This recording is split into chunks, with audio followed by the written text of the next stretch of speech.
Hello everybody, and welcome to this week's webinar, Your Bones Matter, and they certainly do. Today we're going to be talking about bone health, and we're going to be looking at different things that we can change or modify in our lifestyle that can help to improve bone density and help everyone age gracefully. So here we go. So on a scale of 1 to 10, tell me, how much do you feel like you know about bones? Those of you who are in the chat, can you give me a number on how confident you are about bone health and things about osteoporosis and osteopenia and those sort of things? Any numbers from 1 to 10? 1 is you know nothing, 10 is you know you're an expert. Okay, so everybody seems to be about mid-range. There's lots to cover, so we're just going to dive in. I want to talk about some really interesting bone facts. So at birth, we are born with about 270 soft bones. And as we grow, some of these fuse together so that when we are adults, we have 206 bones. And 26 of these bones are in each foot, and 54 are in each hand and wrist.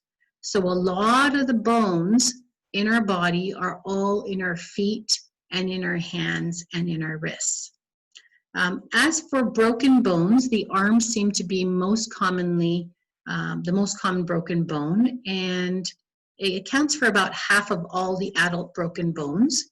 And then in children, the most common broken bone is the collarbone, which is right here. So bones tend to stop growing in length during puberty, but your bone density and strength is going to change over the course of your entire life. So it's not just something that happens up to a certain age. It's something that's modified depending on the environmental and nutritional chemical stimuli that you have. Bones are made up of mainly calcium and phosphorus. They have sodium and other minerals, as well as this protein we call collagen. And they function as the main support structure or skeleton of the human body. And the main function is to protect your internal organs from damage from impact. So bones are responsible for also developing red and white blood cells. And there's so many different things that bones do. I just think that bones are just absolutely amazing. You're talking to a chiropractor here who bones and joints and nervous system is her life. And, you know, I hope that you agree after seeing all this stuff about what bones can do, that your bones are very, very important. So you may not know this, but bones are actual living active tissues that are constantly being remodeled in our bodies. So not only do you have the body structurally supported by these bones, but the bones again protect all our vital organs, and they enable us to have movement. Bones also have what's called bone marrow inside of them, and that's where the blood cells are created. And it's also, bones also have storage areas for minerals, and particularly we're talking about calcium. Bones are primarily made of a protein called collagen, and more than 99% of our body's calcium is actually held within our bones and our teeth. So there are two types of tissue when it comes to bones. So the bones generally have an internal structure very similar to a honeycomb, which makes them very rigid but very light as well. So the hard outer layer of a bone that's very dense and strong and durable, that's called cortical bone or compact bone, and it makes up about 80% of all of your adult bone mass. The second type of layer, or the second type of tissue in your bones, is called cancellous or spongy bone. And it consists of a network of these trabeculae, which are these rod-like structures, It's much lighter, less dense, and more flexible than compact bone or that cortical bone. So there are, the bones in our body are continually being remodeled, and so they're not static structures. So there are three main types of cells that are involved with bone remodeling. The first is called an osteoblast. And osteoblasts are responsible for making new bone and repairing the old bone. So osteoblasts produce this protein mixture called osteoid, and this is mineralized and becomes bone. Osteoblasts also make hormones, including prostaglandins, which are also essential for health. Now, osteocytes is another type of cell, and these are inactive osteoblasts. So the osteoblasts that have been trapped in the bone, that they have been created. So these osteocytes then maintain connections to other osteocytes and osteoblasts, and they're important to communicate within the bone tissue. And finally, we have osteoclasts, and these are large cells, and they have more than one nuclei. So if you remember in your cell biology classes, you have a cell and it has one nuclei. Well, osteoclasts actually have more than one nuclei inside, and their job is to break down bone. So they release enzymes and acids to dissolve the minerals in the bone and digest them. And this process is called resorption. So osteoclasts help to remodel injured bones and create pathways for nerves and blood vessels to travel through. So again, you have osteoblasts, osteocytes, and osteoclasts.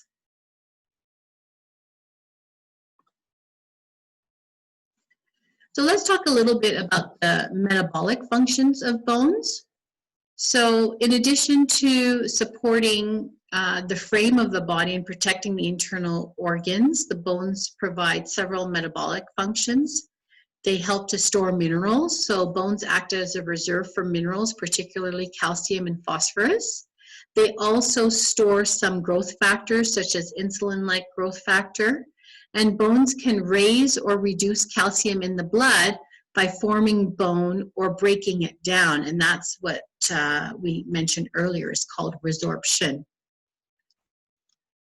Bones are also involved with fat storage. So their fatty acids can be stored inside the bone marrow, adipose tissue. Another function of bones is to regulate pH. So bones can release or absorb alkaline salts, and they help the body to stay at the right pH level. Detoxification. So bones can absorb heavy metals and other toxic elements from our blood. And endocrine functions. Bones release hormones that act on the kidneys. They influence blood sugar regulation and fat deposition in the body. So let's talk a little bit about this process of bone remodeling. So it's done in two phases. First with resorption, when the osteoclasts break down all the bone, and then the second phase involves formation when new bone tissue is laid down. So remodeling allows the body to fix damaged sections, reshape the skeleton during growth, and regulate calcium levels. Hormones such as parathyroid hormone, calcitonin, vitamin D, estrogen in women, and testosterone in men can control bone remodeling. And this may surprise you, approximately 10% of an adult skeleton is replaced each year based on the forces that are played on them. So if you remember, there's a lot of, or perhaps you may know, there's a lot of research out there about how weight-bearing exercises help to form bone. This is why this process of remodeling, with the environmental stresses that you place on your body, it requires your body to make your bones stronger versus having less demands on your bone with more sedentary lifestyles. So the more active you are, and the more you can challenge your skeletal system to have to carry a lot, means that the body is going to respond by making those bones stronger. So weight-bearing exercises and physical activity is very important when it comes to maintaining bone health. So is everyone still with us? Are we good? Okay, so now that we've covered anatomy and physiology, we're going to talk about how to keep our bones healthy. So once you reach about 30 years of age, you have achieved your peak bone mass. So fortunately, many nutrition and lifestyle habits can help you build stronger bones and maintain them as you age. But one of the things you have to remember is this term called osteoporosis. Osteoporosis is not an adult or elderly disease. Osteoporosis is a childhood disease, and it happens because of poor bone mass in the formative years. From so many different things can impact the amount of bone. Sedentary lifestyles, we talked about that, lots of sugar in your diet, carbonated beverages, all of these things affect how your bone density is as you're forming. And posture plays a huge impact on how your body is going to have that peak bone mass, how much peak bone mass you're going to have. So having poor posture then also changes kinetically how your frame is, and so that can impact how different stresses will affect bone density as you get older. So I wanted to just, talk about that, because what our kids are doing right now is very important in terms of how they're going to lead their lives after the age of 30. So whatever we can do to educate our kids and help keep them on the right track when it comes to healthy bones is very important. And hopefully we can incorporate some of these lifestyle habits that we're going to be talking about here to help you build strong bones and maintain them. So we talked about adjusting your posture. Bad habits is, really bad. If you're first aware that you have a bad posture, that's the first step. And then you can take some time to correct your posture. And there's different things that you can do. When you're seated, for example, if you are able to put a little towel or something in the back, in the lower part of your back, if you're slouching and you suddenly put that towel in the lower back, everything else becomes nice and tall. So I think that that's really important. We covered a posture test in our previous lower back pain webinar. So if you're interested, go check out the references there.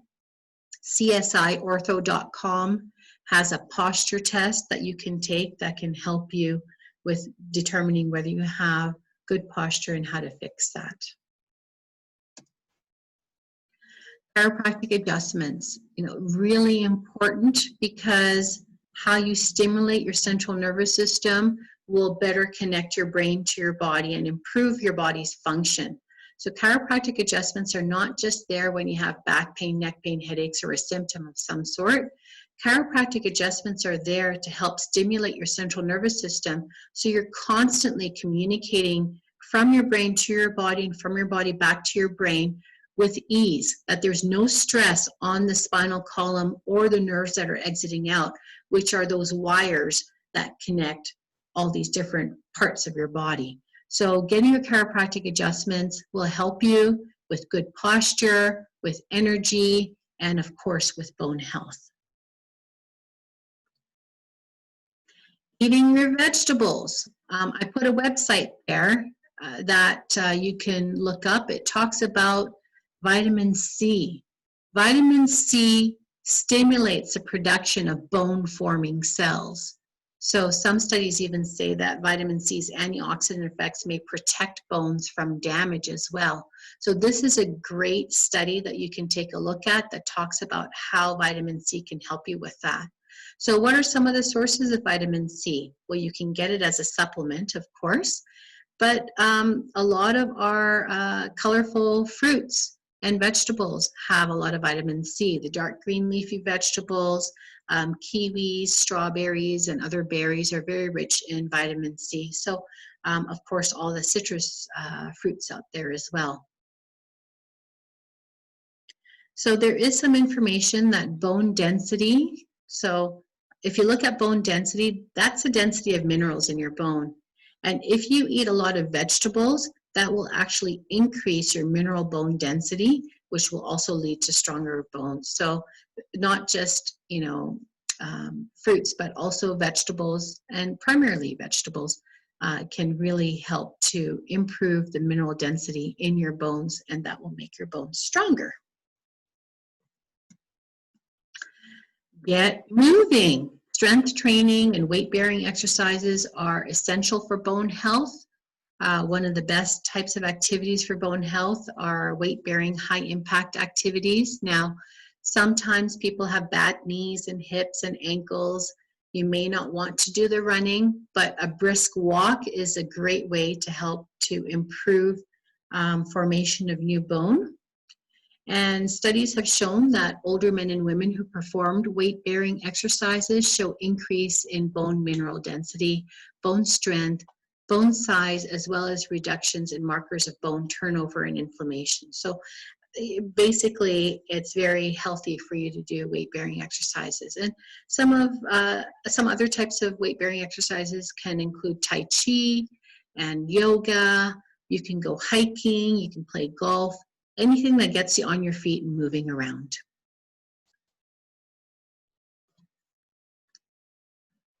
Also, let's talk a little bit about getting the right balance. Protein is very essential to bone health. However, getting too little or too much can cause adverse effects.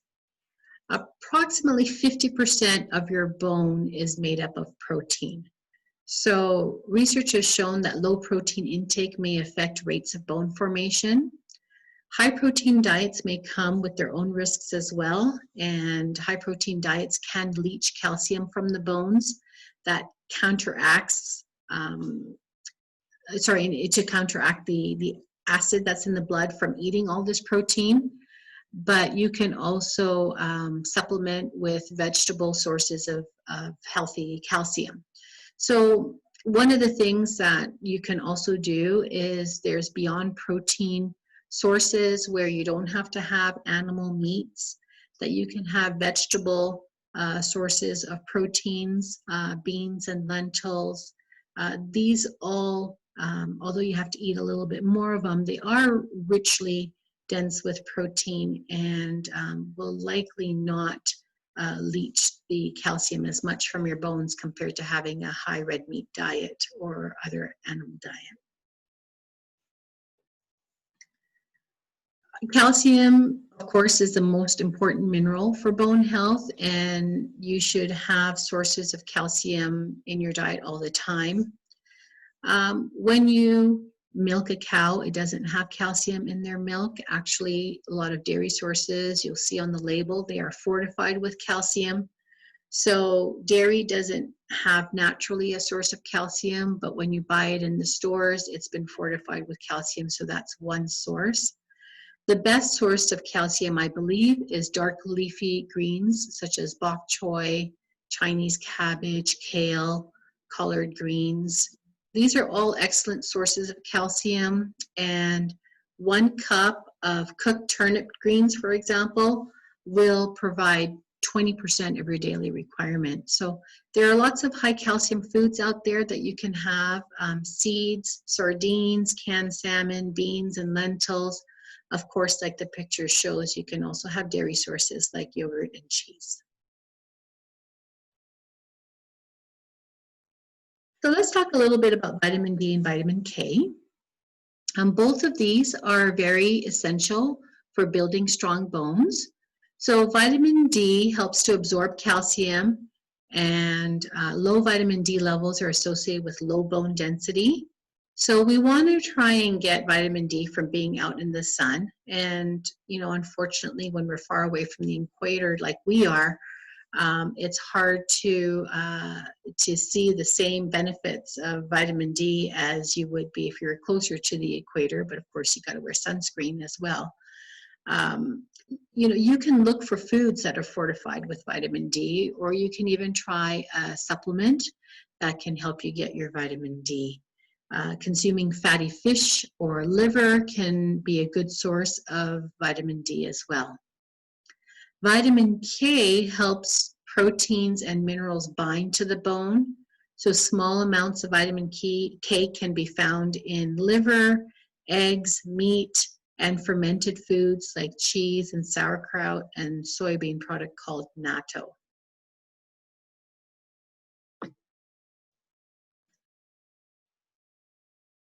So a lot of people like to think that if they eat less or they have low-calorie diets, they're going to lose weight. And a lot of the research shows that when you eat less, every time you eat, your body just says, I don't know when I'm going to get food anymore, so I'm just going to hold on to everything.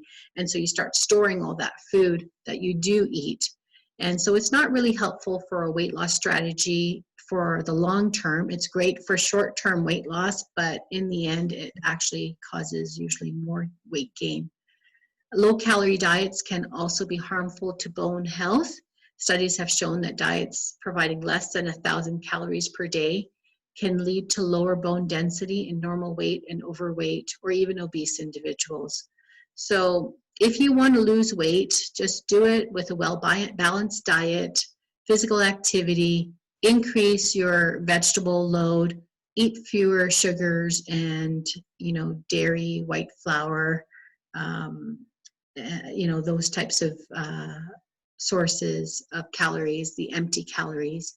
And don't skimp on your nutrition. Just try and eat a variety of different foods in your diet to make sure you get a wide variety of nutrients in your food. Many people don't realize that weight loss involves bone loss. So this is really important, especially for people who are overweight or obese, that when you lose weight, you're also going to lose bone loss. And being underweight can also be harmful to bone health. So if you're underweight, that increases your risk for osteopenia or osteoporosis as well, which is less bone density. So maintaining a healthy weight then becomes very important. And there are a few things that are harmful when it comes to trying to regulate your weight. Sometimes people go on yo-yo diets. It's just gaining weight and losing weight, and gaining weight and losing weight. That's just a lot of stress structurally, pardon me, a lot of stress structurally on your body, and it's detrimental to bone health. So I think that if you are thinking of losing weight and you're really overweight, trying to get more active while you're trying to make dietary and lifestyle changes is very important so that we can reduce the amount of bone loss that occurs as a result of losing weight. And this amount of bone loss that occurs in obese people is actually less than regular people that lose weight. Regular normal weight individuals that lose weight lose more bone loss compared to overweight individuals. So it's still something that you need to pay attention to.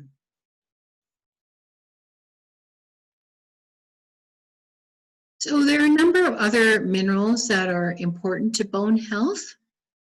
Magnesium plays a crucial role in converting vitamin D to the active form that causes the body to absorb calcium. So you can find this in avocados and nuts, legumes, seeds, tofu, and whole grains. So try and boost your consumption of these so that you can get a little bit more magnesium. Potassium neutralizes the acid in your body that can leach calcium out of your bones. So sweet potatoes are a great source of both magnesium and potassium, and they also contain natural estrogen. Zinc is this trace mineral needed to help make up your bones. It's needed in small amounts, so you don't need a lot of it.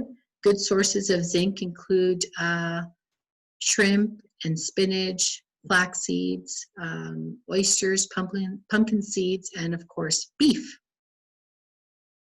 So these are a few ways of trying to include magnesium, potassium, and zinc through your diet in order to try and help with bone health. Healthy fats such as omega-3 fatty acids have been shown to help protect against bone loss during the aging process.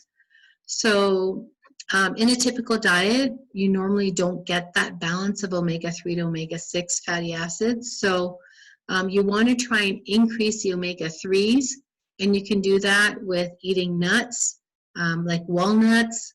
You can get flax seeds or chia seeds. They all have great sources of omega-3s in them. Of course, the use of tobacco products and alcohol consumption causes weak bones. Research suggests that women who have more than one alcoholic drink a day and men who have 2 or more drinks a day may have an increased risk for osteoporosis. So if you smoke or if you consume alcohol, this is another reason why you may not want to indulge in these expensive habits. Hormones obviously do matter. Your bone density decreases dramatically at menopause.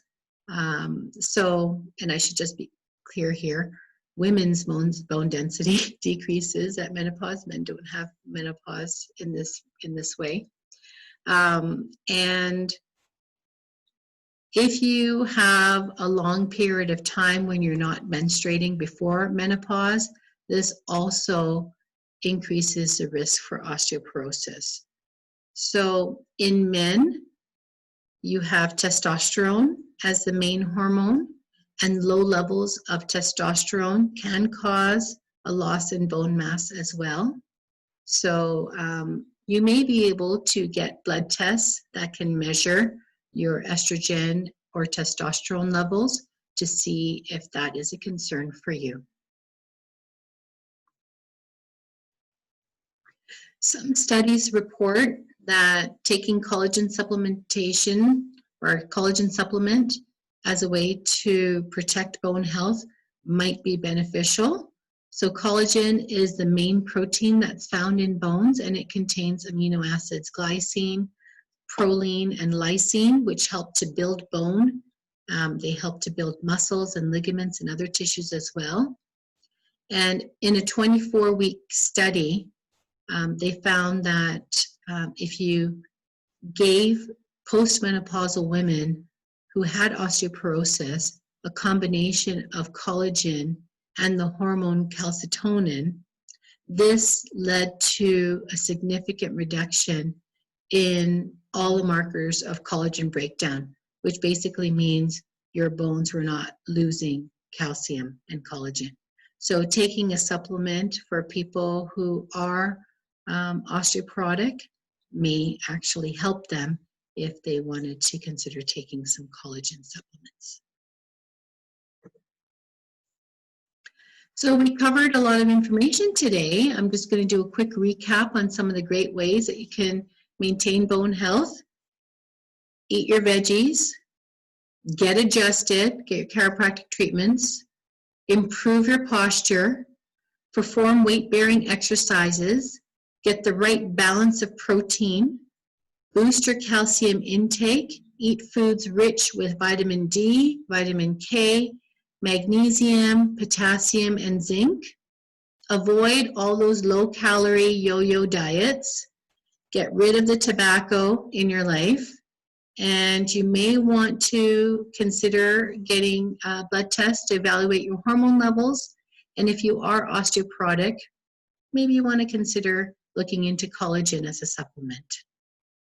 So that's basically all I have to cover today. There are a bunch of references that I'm going to post online that will help you understand and follow through on some of the sources for this presentation. And if you want to study these a little bit more, I'm very open to sitting with you and talking to you about any questions you may have one-on-one as well. So if you have any questions, don't hesitate to contact me. Again, I'm Dr. Nenshi, and I'm from the Chiropractic Wellness Clinic, and we're here in Calgary, Our website is calgarywellness.com. So thank you so much for joining us, joining me, and for taking a part of your day to be here with me. I know that there are lots of things that you could be doing, and for you to take the time to be here today, I'm very grateful. And I hope that this presentation gave you some information that will help you change your lifestyle so that you can have better bone health. So thank you so much for joining me and for being here today.